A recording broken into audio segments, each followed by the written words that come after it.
ছুটির দিনে বাণিজ্য মেলায় মিলেছে প্রত্যাশা অনুযায়ী দর্শনার্থীর দেখা। পরিবার বন্ধু বান্ধব নিয়ে কেউ প্রাধান্য দিচ্ছেন ঘোরাঘুরিতে, কেউ আবার ব্যস্ত কেনাকাটায়।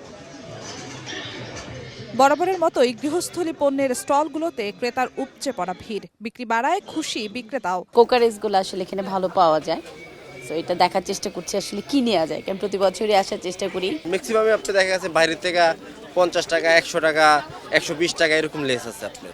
ওভারঅল প্রথম দিন থেকে আমরা মোটামুটি এনজয় করছি, তবে বন্ধের দিনগুলোতে উপচে ভরা ভিড়। এবারের আসরের গেল 9 দিনে বাণিজ্য মেলায় দর্শনার্থী হয়েছে প্রায় 3.5 লাখ, যার 70% টিকিটই বিক্রি হয়েছে অনলাইনে। আমাদের টার্গেট হলো এখানে অন এভারেজ 80,000 থেকে 1 লক্ষ লোক আমরা রাখবো। আর বরাবর যেটা ছিল মেলা বলতে শুক্র শনি, আমরা চাচ্ছি সপ্তাহে 7টা দিনই মেলা হবে। তবে যারা এখনো কাগজের টিকিট কেটে প্রবেশ করছেন জানিয়েছেন ভোগান্তির কথা। টিকিট কাউন্টারগুলো একটু আগে রাখলে ভালো হতো।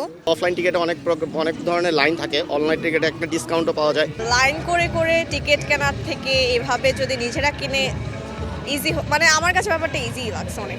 দর্শনার্থীদের দাবি ভোগান্তি দূর করতে এই টিকিটিং ব্যবস্থার প্রচারণা বাড়ানো হোক। জিনাতারা জশোয়া, সময় সংবাদ, ঢাকা।